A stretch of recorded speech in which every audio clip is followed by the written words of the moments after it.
Rose,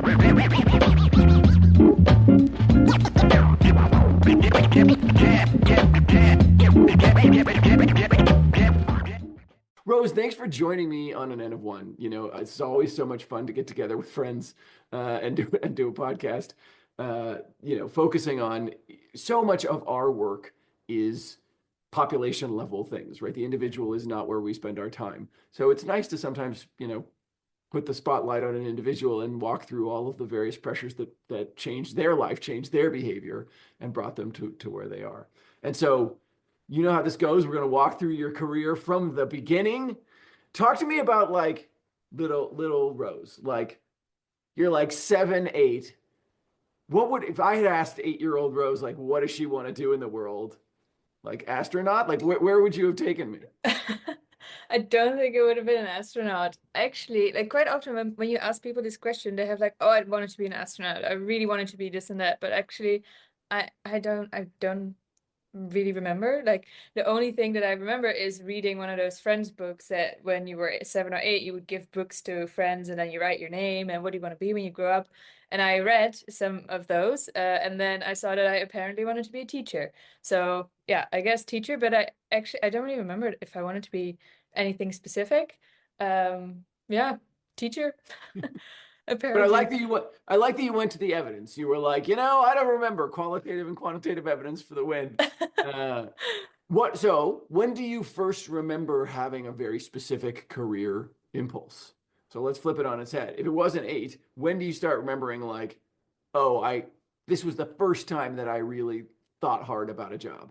hmm I think it would probably have been during school, high school. I'm still always confused how to compare Dutch school system with the American one, but I think it's high school, where you need to choose what you're going to study later on. And I think that was where I first really started to think about, okay, what do I actually want to like focus on? What do I want to be when I grow up?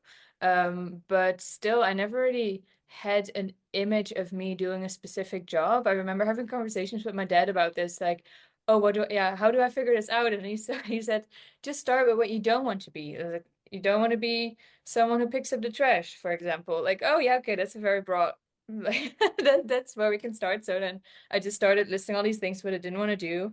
But that didn't necessarily help me too much in like choosing a specific direction. So what I did instead was just focusing on the courses that I had at school and then choose the ones that I enjoyed doing.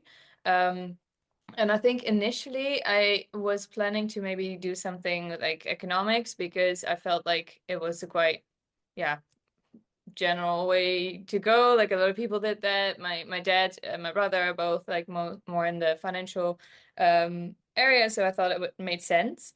But then at some point I kind of switched to something more psychology related. Surprise, surprise. And I think that kind of happened when I had to do this project for some sort of course, and there was a girl in my class, and her sister studied psychology. So then she started talking about nudging and everything. So we had these typical pictures of like, oh, this is like the piano stairs, and all those really standard nudging pictures. But at that time, that was super cool. So I did a presentation about that, and I think that's kind of when the ball started rolling more in that direction. Even though I still didn't really know what I was supposed to be doing with like going in the psych direction because I didn't want to be a clinical psychologist. I just thought that was a very interesting topic, and I was excited to learn more about it. And I just wanted to study something that I felt excited about and wanted to spend my time learning more about. This is the sort of the classic behavioral science path. This shit's cool. Yeah. I'm not sure how it turns into a job, but it's really cool. Yeah. Yeah, exactly. And to your point, I think certainly we understand what clinical psychologists are from media and popular science. People talk about that as a route, but like, how often do you see something, sort of a non-clinical psychologist in popular media? There's a fairly awful American show that is sort of loosely based on Dan Ariely.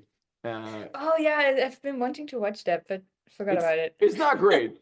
It's not Oh, great, but okay. you can sort of see how it might inspire a young person to be like, oh, here's like a version This is a of, thing. yeah, this is a thing. There was an earlier television show called Lie to Me.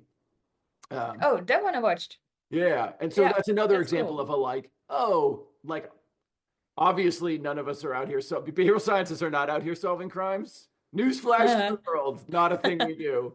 Uh, but in both shows, they sort of dramatize the like social psych version of some of the stuff that gets done. So it is sort of Mhm. interesting that at least somewhat, you know, Yeah. popular media Yeah, does that's that. actually true. Yeah, maybe here and there along the way, like because I said initially I started out with maybe some economical direction, but then it ended up being psych. Maybe because I also watched shows and read books or so, maybe that's also what influenced me to go more in a direction of something that I found interesting and not necessarily knowing what to do with it, but just reading about certain things can also spark some interest. I just don't really have the exact examples of the exact books or shows that I watch. So yeah, sorry. But it is a difference, right? You know, if you think about, you know, you went to college in 2016, right? Yeah, that sounds Ye- Yeah, well, thereabouts. college, see, this is again this confusing thing. Bachelor, yes. What we would Bachelor categorize as a is college. bachelor's. Okay. Yes, Yes. 2016 then. This is an Yeah. American version of college. Europeans, I apologize. American version of college, 2016, right? Whereas I started college in 2001, right? And so, you know, if you think about the difference in media between those two times, there was no notion of a social psychology and popular media version of things in the same way that there is now. I mean, it's an interesting generational gap that I was talking to Pete Judo about this, you know, just how different it is to come up as a behavioral scientist, especially in Europe, where in many ways it's at least educationally more popular than it is here in the United States. Um, Yeah. and so you were in high school, you've been exposed to some media, you gave a presentation on nudges and went, this might be kind of cool. And then when you started looking at going off to school, I know you started sort of, you know, down this economic route, but you ended up with a bachelor's in psychology. Like, Hmm. did it feel right? You got to school, you started studying psychology, and you continued to feel interesting, or tell me a little bit about that transition. Yeah. No, I really, really enjoyed my bachelor's in psychology. I have to say that where I did it was at the Radboud University, somewhere in the Netherlands. It was set up, and I don't exactly remember the specific names, but it was set up in a way they had three main tracks. And in the first year, you did everything. And then in the second and third year, you had to specialize and pick two, I think, like one as a main and then the second one. And it was set up that you had a neuropsychology route, but it was very academic, like research-ish. Um, or you had to do like a 10-year specialization later to become an actual neuropsychologist, like in a clinical setting. And then you had development, which was more about the typical clinical psychologist direction. And then you had some organizational psychology, social psych, yeah, Mishmash. mix. Yeah, which was interesting. I have to say that the organizational psychology courses were quite boring, but it was really the social influence kind of courses that were really, really nice. And it was probably also just because of the professor, Harm Failing. He was so excited about everything that he was doing and all his studies that he was doing and like sharing the results. And he even made like the whole process of like he even made statistics sound fun. So he was just very yeah, a very nice person to have follow classes from because that was very inspiring. And I think that's also how I then got interested in the master program of behavior change because he was also one of the coordinators there. Mm. And that was still just kind of the same as the initial choice of going for psychology. Like it was just very interesting, very cool. I would like to, yeah, follow up on this, but still didn't really have a specific goal in mind. Mhm. And that's also why after I finished my bachelor's, took a gap year because I felt like, okay, this behavior change master is super cool, but yeah, is that really all there is, or what am I actually gonna end up with if I do this now? Like I knew that the master program was, I think, 9 years old or maybe 10 years old the year that I did it, so it was relatively new. But already this general generational thing, like I already knew some people who did it a few years earlier, and in the beginning there were like no job opportunities after you finished this program because who hires a behavioral scientist? But in my year, there were already some like companies who then said, "Oh, we can use an intern. Like we are interested in this." So that Okay. already started to change a little bit, but still, it was like you did hear stories from people like, "Oh yeah, I did this master's program, and then yeah, I'm still looking for a job a year later." Yeah. So I took a gap year, thought about it, but I traveled a little bit, but I signed up for the program. And then while I was traveling, I read a book about, yeah, but was it big data or something else that I thought was interesting? And I started browsing for or looking for other master programs. And then I found one in Amsterdam, and then it was actually a big data focus. I don't remember the actual name. But then I found a master's program, a different one called Brain and Cognition in Society, which I thought was very, very cool because during my bachelor's, I did find the whole neuro side very interesting. But just because I didn't want to be a clinical psychologist, and I also didn't really like the level of like research, yeah, it was very research focused, those neuro courses in my bachelor. So I followed a few of them, but didn't really, yeah, follow up on it. And then this master's program was really about the whole neuroscience, neuropsychology aspect, but then how you can use that in a more applied setting. So in like real world situations of societal problems that we're facing, like how is from a neuropsychological perspective, like how can we maybe, yeah, apply insights from behavioral science and neuroscience to yeah, coming up with solutions for it. So yeah, that was then a program that I was also interested in, and then I actually applied for it, which was quite funny because at the time I was still traveling and had to write like motivation letters and all that kind of stuff. But I was traveling, I didn't have a laptop with me, so I went to this internet cafe somewhere in South America. And then wrote my application, sent it, and then a few weeks later, I got accepted. And then I was like, oh, but now I need to make a choice because now I have those two masters that I'm accepted to. Um, but then I decided to actually just do both because why not? And then because I couldn't choose, typical situation of not being able to choose. So I started the behavior change master. I finished that in 1 year, and then I took a few courses of the second master that I couldn't finish because honestly, who can do two masters exactly at the same time and like an internship and everything? You can't do everything at the same time. So I pushed those to a second year. So I did both of them. Um, yeah, that's why my boyfriend sometimes called me Hermione Granger. There's a lot in there that we need to unpack. Yeah. So let's go back to Rosewood. So you had this transformative experience with a professor who was really excited, really engaged. Was it still more academic? Is he still doing mostly academic work, or was there some applied stuff and you were starting to get the hint that maybe this could be applied? Like, talk to me a little bit about sort of the academic versus applied when you're at the college level. Yeah. So his work was really more academic, but he was always really talking about how these insights can be used in an applied setting. So for example, his he had this study about go no go tasks related to eating behavior or something, I think. So very academic setting, super interesting, can be super dry and boring conversation, but he made it very fun, and also how he set up the whole experiment and everything. But then he somehow always found a way to then talk about how that is actually relevant in real life situations, and how you can start developing interventions to actually do something with the findings from his study. And that was then quite often the assignments that we had to work on. So yeah, I think even though his work and his lectures were mostly very academic, it's still, yeah, like set the tone or the base for, okay, so how can you now take a next step and actually do something with this in a real world? Got it. And so part of the assigned coursework was translational, it sounds like. Hey, take this study, Mm.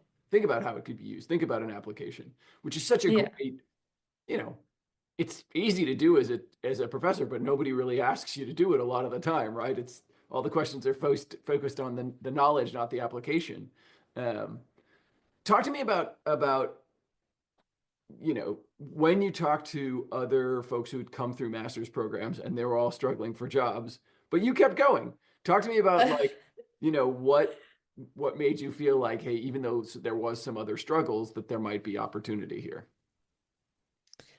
I think still the whole idea of it really spoke to me. Like, even though people were struggling to find a job, I still was like, yeah, but if you find a job in this field, It it will would be the be a super coolest cool job. job Yeah. ever.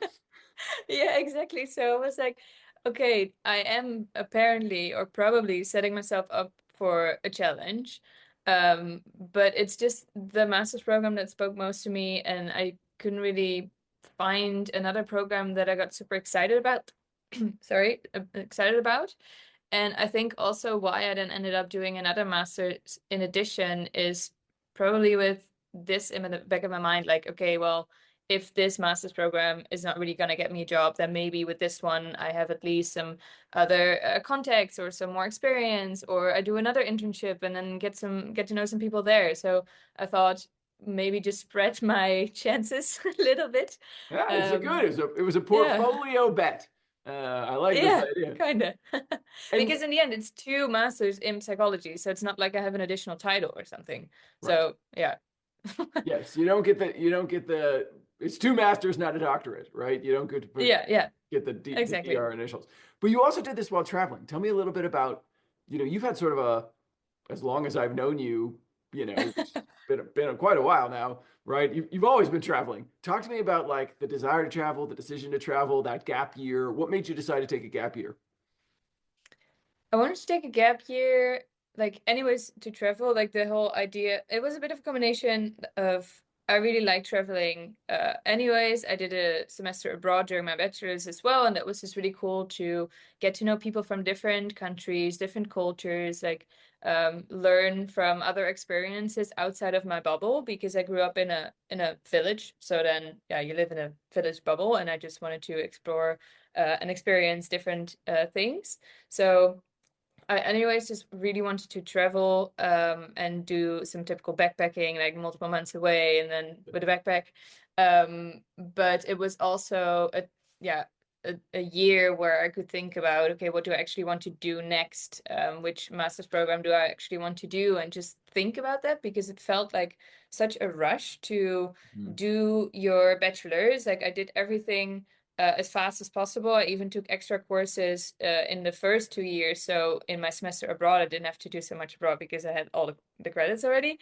And then doing a master's right away after that, it just felt like such a rush because I also knew a lot of people who take a year extra to finish the whole program or who also take a gap year. So I just felt like, okay, well, if I would now take a master's program, then I'll be done a year later. And then I have to find a job already. Like, I don't want to I don't want to do that. So I just took a gap year to travel and to think about what I want to do next, and kind of extend the student time. Makes perfect sense. And also, this is something we hear a lot from behavioral scientists. Applied behavioral scientists tend to be very in the world, right, rather than in the lab. And so they're often big traveler. We've heard across, the lovely thing about doing this podcast long enough is we have a series of data points. So even though it's an N of one, I got an N of 20. And if you look at the N of 20, there is a little bit of that wanderlust. There is a little bit of that outward focus. There is a little bit of curiosity about the world and how people behave differently in other places, that I think does lead you down an applied path rather than, hey, I'm gonna, it's an interesting artifact of academic science that if you're doing a lab study, ideally you want people to be as similar as possible, right? Because then there are as few confounds and as few covariates as possible. So if you could, clone a person and they made all the same, so you don't have to covary out gender and you don't have to covary about these other things. And for applied people, we thrive on the diversity, right? Like we want, the more the diverse the sample, the more opportunity for change there is, right? Because it's not set, it's dynamic, and it allows for change. Uh, so you wander the world, you get a sense of there's a lot out there. Talk to me about, I know you went through both master's programs, and then you face the great, I have to get a job now, right? You've been all the whole time. You're like, I'm not sure this really leads anywhere. I'm not sure this really leads anywhere. I'm not sure this really leads anywhere. And then it has to lead somewhere. Talk to me about going out in the job market and what that felt like and how graduation felt. Yeah, good question. And honestly, it was quite smooth for me because since I did this first master's program, I had to do my thesis for an actual company because it was an applied master's, and the whole idea was that first half year you study the whole process, second half year you actually like research a specific behavior and design an intervention and test it for an actual company. So I did that at a Dutch bank where I studied cybercrime and then the human side of it, the human aspects of it. So how can you then create an intervention that helps people, not become a victim of fraud, for example. And that was actually really nice because after the internship or the thesis time, I could stay there. So I worked there part-time while I was still finishing the other master's program. So that was relatively smooth. Still, it was like part-time job, I think 2 or 3 days a week or so. So yeah, I did know that this probably would not be the job that I would stay in for the next couple of years, but it was my first experience with corporate life. And since it was 2, 3 days a week, it was also quite relaxing. Like it wasn't the stressful corporate environment. Well, on those 2, 3 days now and then, yes, but overall, it wasn't that stressful. Um, but then there came a point where the other program was also done. And I decided that I didn't want to stay at the bank because even though it was a super exciting topic to focus on, it was so specific. Like even within the bank, you can also think about saving behavior or like helping people with paying their mortgages in time or so. But I was specifically in the cybercrime unit, so I was only focusing on that. And I just thought like behavioral science is so much more broadly applicable, and I want to experience a little bit about a little bit of that as well, or other domains. Mhm. Um, So but wait, yeah. so let's talk about the Volksbank and your time there. You were really in a quite niche area, although this is a growing area, right? The sort of security behavioral science overlap is, there are whole podcasts that are just, security and behavioral Mm-hmm. science now. So it has blossomed. Were you the only behavioral scientist there? Like, how did you end up there? How did they utilize you, and how did you find a place to sort of fit in the team? Yeah. So this was the bank already had interns from this master's program before. So they had set up actually, I think the first Dutch bank, they had set up a behavioral lab within the organization. So at the time that I joined, there were 3 people in there for a whole bank. That's quite cute. But there was a specific dedicated behavioral science team. And then we came in with 3 interns, 2 focused on cybercrime and 1 was focused on a different topic. And then, so for my internship time, I was kind of part with 1 foot in the behavioral science team and with 1 foot in the cybercrime team. And then when I worked there part-time, they kind of fully moved me into the cybercrime unit. So that was like me with a bunch of tech people talking about the same thing, but me from a social, psychological background and them from a more technical perspective, which was super interesting for I think for the whole team, because in the end we were talking about the same thing. We had the same goal, but we were just approaching it from a very different angle.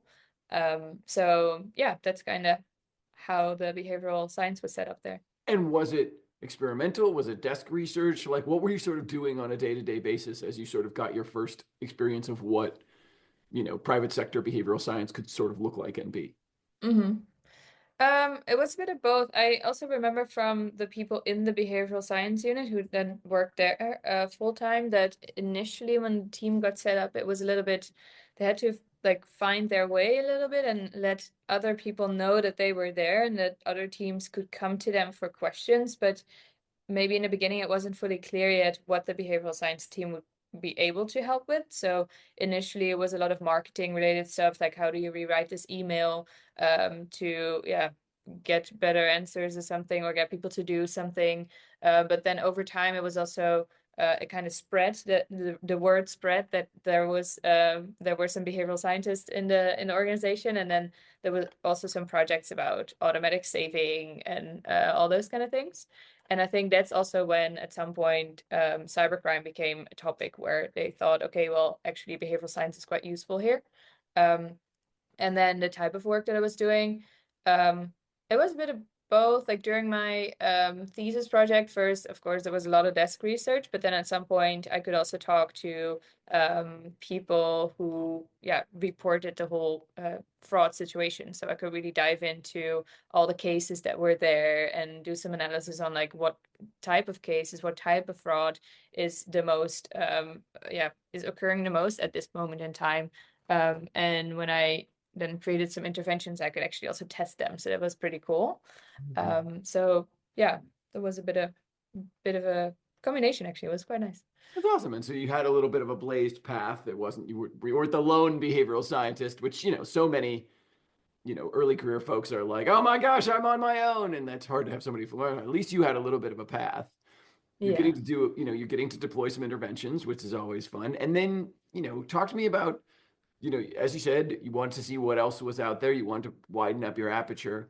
And that's where you started to, when did you meet Sam? Like, how did that all materialize? Like, tell me a little bit about that part of your journey. Yeah. Yeah. So first, I graduated, I like finished the other masters with the bank job, and then of course I traveled for a little bit because that's always what I tend to do when Because I of don't know. course, Yeah, why not? So I traveled for I think it was 2, 3 months or so, also to just enjoy and celebrate that I'm done studying, but also like, oh, I'm done studying. What am I supposed to do now? Um, and traveling. then from there, yeah, travel. But then from there, it was quite funny. I did a like dream big brainstorm with my boyfriend who also quit his job. So we were both in like this situation of like, okay, what are we gonna do next? And he wanted to work for himself. And then he said, why don't you work for yourself? And I was like, what am I supposed to do for myself? Like, I just, I don't know what am I gonna do now? I worked at this bank. Yes, that's my experience. I did a different internship for my other master's program, but I don't even know which topics I find most interesting. So how am I supposed to work for myself right now? It just felt like such a like jump in the deep that I wasn't sure if I actually wanted to um jump in. It made more sense for me at the time to work in an organization, get some experience, and then maybe later on you can always still quit and start for yourself. So we did like a brainstorm, like, okay, so what do you want to do, or where do you see yourself in 10 years, and just throw some things down and then set that aside and yeah, continue traveling. And then at some point I was like, okay, you know what? On the other hand, why don't I just try it? Because I just finished studying. So in terms of financial situation, like I was a student, like yes, I had a side job, but it's not like I have a huge You're not rolling in it. income, like Yeah. stable income that I then need to let go of to try and work for myself. So I thought, well, on the other hand, I can also just try it, and then if it doesn't work out, I can always still get a job. So that was basically the yeah, reasoning behind me trying to work for myself. And then I just started contacting a lot of people, talking to a lot of people. Like I think I also had a chat with you quite early on. Mhm. And then at some point I also had a chat with Sam, and actually that's when I started working together with him a little bit more. And yeah, that's how the ball started rolling. It was just from here and there some projects to getting to know more and more people, and apparently it worked out. Well, it's allowed Yeah, you to continue to travel, which is obviously the important part. So, exactly. yeah, it's an interesting point, right? I think the point about lowered inhibiting pressures is really key. I mean, if you're making 500 grand a year, it's hard to suddenly say like, now I'm gonna go back to 0 grand and try and, run my own thing. But that's actually when your burn is low, your risks are low, you're used to living as a student close to the bone. That's really actually one of the best times to start something because you don't have all these obligations. So many Exactly. compromises that people make in their own projects come from it's Shakespeare, Hmm. right? Yeah, My poverty and not my will consents, right? People make choices in their individual careers often because of what they perceive as their poverty, right? Because the demands on them, the fact that they're a breadwinner, et cetera. When those demands are low, maybe hmm, more of the will can be consenting. So you start working on yeah. your own, you start working on some projects. Talk to me about jumping, feet first into consulting. What kind of stuff did you take on projects that you were like, oh man, I never want to do that again? Like, talk to me about sort of the magic science of becoming a good consultant. Yeah, so initially it was like going back to the point of like not having that much income you need to let go of. On the other hand, I also didn't have a massive network of people that I could reach out to get new projects, right? So that was actually then the downside. So I started with just contacting people I knew from internships, and from, yeah, along the way I got to know them or so, and started helping out other behavioral scientists or other behavioral science agencies with projects. So I was just yeah, collaborating with them. But it was mostly smaller projects that they just needed some help with. And at that point, that was, yeah, wasn't in a position to say no to a lot of things, because I just wanted to get more experience and get started on different things. So it was a lot of smaller projects that I worked on, which was nice and fun for some time. But then at some point, I did start to realize, like, okay, this is now cool. But if I want to make this like a more sustainable business, I need to find bigger projects to work on, or longer term engagements, because otherwise it's so stressful to every month try to come up with new projects and try to get those new contracts in. Um, so I did also realize that even though those smaller projects in the beginning were nice to get some experience at working with different people, it was just quite often also the like lower level stuff that they wanted you to do. And I just realized, like, okay, this is not necessarily what's motivating me. So yeah, um, I think I'm not entirely sure if I have a direct answer to like what I then did. I just tried to figure it out on the go, um, without necessarily having a magic answer to everything or a very specific strategy. I just talked to a lot of people, and then from one thing came the other. Like sometimes doors open that you didn't even know like the whole door existed. So yeah, I think the networking part is really what helped me mostly. So let's dive in on that. How did you decide who to talk to? How did you approach them? You know, that's very daunting for you. Do not world traveler that you are. You don't have a problem striking up a conversation. Uh, but talk to me. That that's a real challenge for a lot of people. Is that it's hard for them to feel in that outgoing way. It's so funny, right? I have got to be the most available. Behavioral science. There's open office hours. There's like I am so available, but you still find people that are really intimidated even to sign up for an open office hour because it feels so, they have so much sort of agita about talking to somebody. Talk to me a little bit Mm. about like your approach to how did you choose to talk to people? How do you approach them? How do you make yourself comfortable doing that? Um, give us Yeah. some tips. Yeah, that's a good question. And I also totally get that, because sometimes I also felt like, oh, now I'm reaching out to this person. I must have a good question, because otherwise, why would they talk to me and why would they waste their time on me? So, but quite often that's not the case. And people are actually, when they have the time, they're happy to talk to you. So what I started with was people that were not directly in my network, but I had heard of them, or I had heard their names or so, and I knew that they worked for themselves as well. So I just started to reach out to those people and ask specific questions on like, hey, what's your experience with working for a company and then starting out for yourself? And also asking questions like, do you know someone else who you think would be like beneficial for me to talk to, or maybe that person might use some help, might need some help in terms of work or projects. So that was something that I did. And then over time, I got a little bit more confident with just sending messages to people, because in the beginning, I was also like rewriting everything 10 times. And then, oh, should I really send this like this? Or letting my boyfriend read it, like, can I send this? And he was like, yeah, of course you can send it. And I was like, oh, yeah, I'm not so sure. And then not sending it. And then the next day, yeah, okay, I'll send it. But then over time, when you get some responses, like, of course, not everybody's going to respond, but most most people will respond, or at least say like, hey, yeah, sure, but I would love to talk to you, but I just don't have the time. And then over time, I just got a little bit more confident with it, also started to enjoy it a little bit more. Um, Talk to me and about then, that. yeah. What do you think made you enjoy it more? What do you think that turning point was to feeling like, oh, this is a chore or a thing that makes me nervous or gives me anxiety, to a like, oh, this is something I look forward to and it's fun. And, was it just that you had positive experiences and positive experiences build? Like, was there a specific moment? Talk to me about starting to enjoy it. Yeah.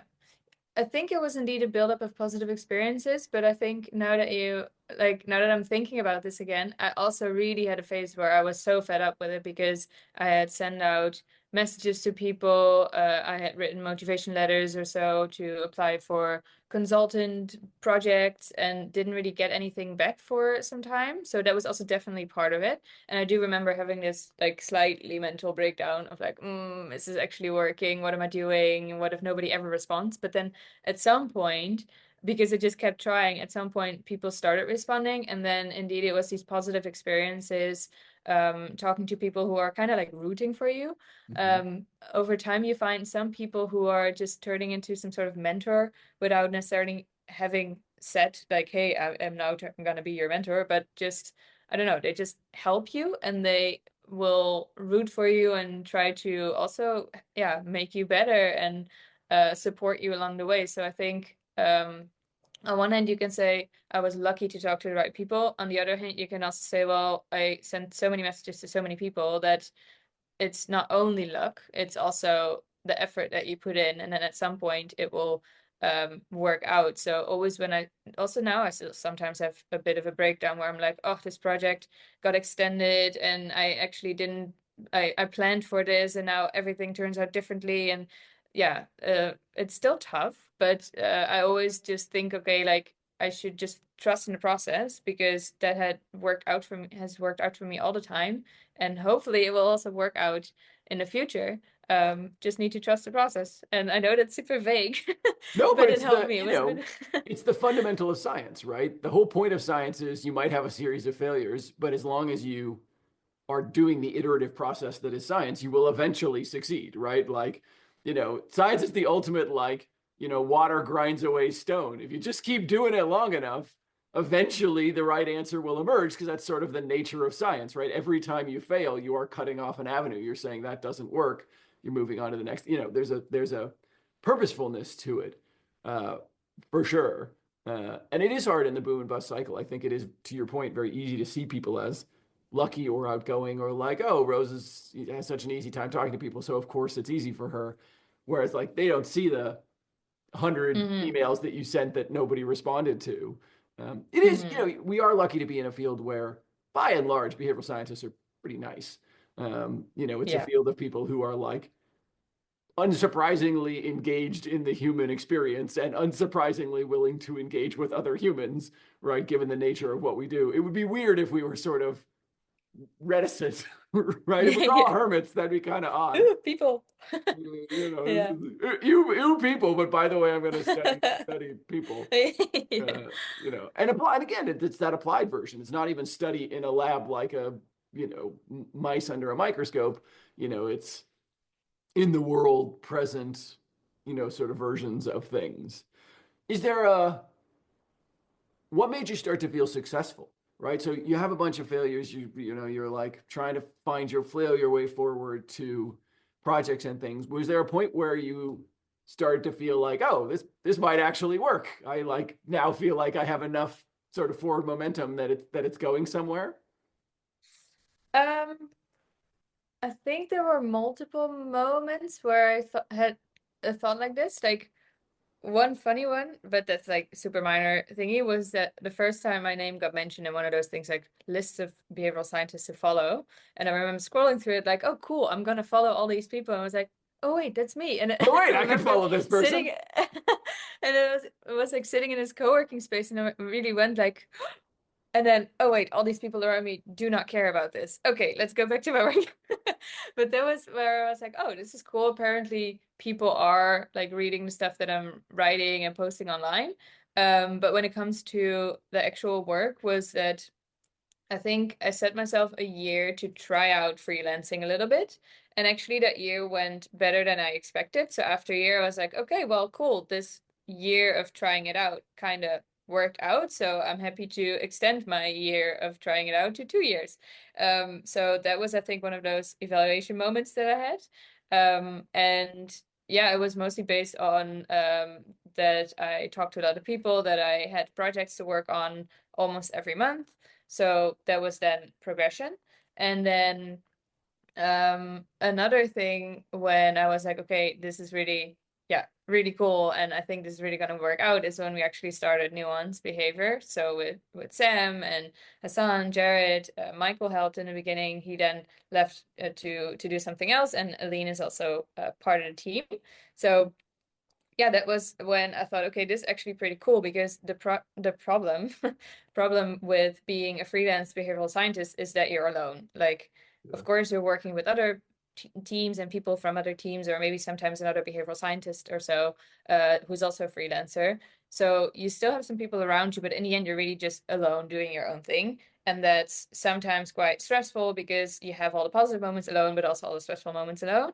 And the types of projects that you're working on, like as a single person, you can only do so much. Mhm. So also coming back to this point that I made earlier about, well, the initial projects that I worked on were like lower level stuff because people just needed some help.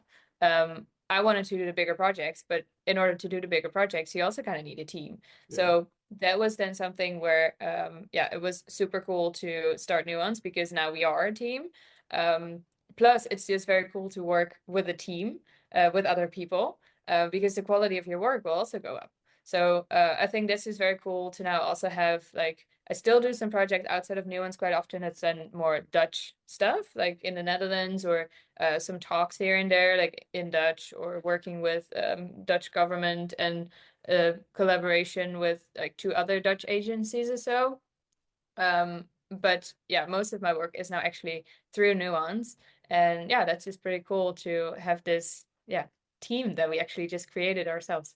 Talk to me about how that came together, right? So, you had a bunch of sort of folks who had been doing individual things. Do you remember sort of the German, there's always a founding story. Like, talk us through this, like finding your team, finding your people, making the decision to sort of go from solo to agency. Um, yeah, most credits of this will have to go to Samuel Seltzer. We were working together on some other projects already for a little bit longer. And then he had been talking about this whole idea of like, oh, maybe we can do something more. And then the funny thing is that I had talked to everyone who is now on the Nuance team, like individually, just having a coffee chat, because, I was reaching out to people and talking to them. But we hadn't met up as a group. But apparently Sam had kind of, yeah, set up this group, or like thought about these people, to put all these people in a group. And then we just had a meeting with the five of us. And then it was like, oh, we actually kind of know each other, but not really. But yeah, we talked to each other. And yeah, we just talked about this whole idea of like what I just said. We want to set something up where we're a team, not necessarily individuals, but also what kind of brought us together was this whole point about digital behavior change. How do you translate scientific insights to an intervention, but then also make it work in a digital way? So that was pretty cool that in the beginning we were just brainstorming about, okay, who finds what interesting, what kind of topics do we want to focus on, and we really could just decide for ourselves because it was our thing, which was pretty cool. And then over time that just evolved, and it keeps evolving because yeah, that's how things go, I guess. So yeah, that's a bit of the founding story, I guess. So Sam kind of helped bring you all together. You and Sam had been working together, and then started to bring some other people together, and that was and talk to me about how you balance doing things on your own versus being part of an agency, which I think for some people is a little bit of it's a split mind thing. I think it's hard for people to think of themselves both as an individual consultant and also part of something. Talk to me about how you Yeah. balance those two. How do you decide where things go? Like, how do you keep those parts of your identity together but also separate? Talk me through that. Yeah. That's a very good question, especially this identity thing, because I do remember struggling with that sometimes. Like, oh, am I Rose from Nuance, or am I Rose, the behavioral scientist? Like, also working at Nuance, like, how do I explain to people what I do if I would have to introduce myself?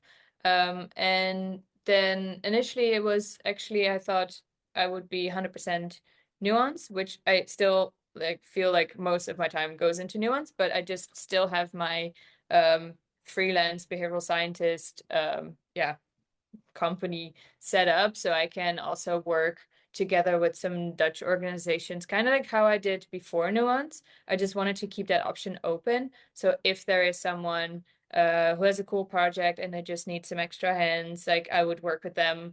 Or since Nuance is officially registered in the US, like if it's a Dutch governmental project, like how could you possibly sign up with a US agency to work on this project? So then I would just have my own company still to do those kind of things. So that's a little bit the balance, but honestly, it's still really mostly the Nuance stuff. It's just nice to have that flexibility that if there is anything that also just doesn't really fit with the topics that we focus on at Nuance, but I still want to take it on, that I still have the flexibility to do that. Yeah, I mean, as someone with a long career of side projects, you know me, I'm always building something. We're gonna get women raises. We're gonna get men to be less cocky. We're gonna, like whatever side thing pisses me off that month. It is important to have that sort of side vehicle for, hey, this doesn't really fit with my main character energy, but like there's an opportunity to do some other things that are authentic and are a part of me and a part of how I um, think about and approach the world. And you have a lovely, you're very well branded. Like, I love the green. You have a distinctive name for many. It's not a name that necessarily has permeated the world, and so there's a good brand there. How do you mentioned like struggling at the beginning to be like, oh man, how do I introduce myself and how do I sort of think of myself in the world? When you introduce yourself to yourself these days, do you call yourself a behavioral scientist, an applied behavioral scientist, a founder at Nuance? Like, how do you sort of introduce yourself to, we're at a cocktail party, like what's the one-liner? The one line, it really depends a bit on how the conversation goes. Like I remember some weeks ago that was like, okay, so with a Nuance, we have a lot of nerdy conversations about AI stuff because we're all nerds. We all like this kind of stuff. But then Sam, for example, quite often says, oh yeah, on the weekend I talk to my friends about this and this and this. And I was like, where do you find friends who find all this stuff interesting? Like my friends really don't talk about this. And then when I talk to like in those settings with those kind of friends, I would just say something like that I'm a behavioral scientist, that I study human behavior, and that I help create initiatives or interventions to help people make better decisions or set better intentions, and then also act them out or something, or to help them make better decisions, healthier behavior. Okay, this was definitely not my one-liner because I messed up the words. Now, But now we've got an even longer one-liner. but then so 2, 3 weeks ago, I was with a group of people, and they were also very into the whole AI and human computer interaction. And I was like, oh, that's kind of cool. And then I said something like, oh yeah, I'm a behavioral scientist. I study human behavior, and I help organizations use AI and behavioral science to integrate that into their products, and then talked about it in a bit more specific way. So I think I would change my introduction a little bit to the type of people that I'm talking to. But I feel like my introduction is also still a living project. Like it's a work in progress that I just change a little bit here and there over time. Yeah, I mean, to your point, the beautiful thing about human behavior is we all do it, right? And so you can talk to a bunch of cybersecurity researchers and have one lens on what it is that you do, right? I think half of my skill as Matt Wallard is just the ability to make up an example on the fly, right? Find that analogy, find that like, oh, within your field, here is how this thing comes to life, which is hard to do. If you're a hardcore mathematician, it can be hard sometimes to Mm, find the applicable bit. But behavioral science, it's kind of yeah. everywhere. Yeah. And I What's think that's actually a really good point because like it is still something that quite often requires an explanation. If I would say I'm a baker, then you don't need to explain what you do because everybody knows you get up really early and you bake bread and you sell that. And I love baking bread, by the way.